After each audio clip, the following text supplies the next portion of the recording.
একদিন এক বৃদ্ধা গভীর জঙ্গলের দিকে যাচ্ছিল। হঠাৎ ঝোপের মধ্যে সে একটি ছোট্ট বাঘের ছানাকে একা পড়ে থাকতে দেখে। বৃদ্ধার মায়া হয়, সে বাঘের ছানাটিকে কোলে তুলে বাড়িতে নিয়ে আসে, দুধ ভাত খাওয়ায় আর স্নেহে লালন পালন করে।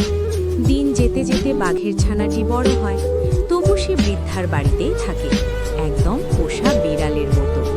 বৃদ্ধা তার ক্ষেতের জমিতে শশা গাছ লাগায়। কিছুদিনের মধ্যেই শশা গাছগুলো খুব বড় হয়, গাছে গাছে অনেক শশা ধরে।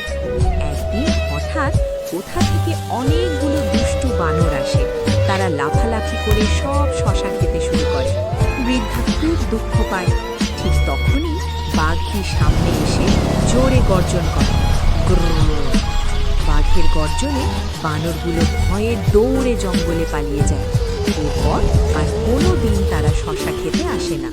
বৃদ্ধা খুব খুশি হয়। আনন্দে সে বাঘের কাঁধে হাত রেখে বলে, তুই আমার খুব ভালো ছেলে রে। এই রকম মজার কার্টুন গল্প পেতে cartoon enjoy TV like, follow, subscribe করতে ভুলবেন না।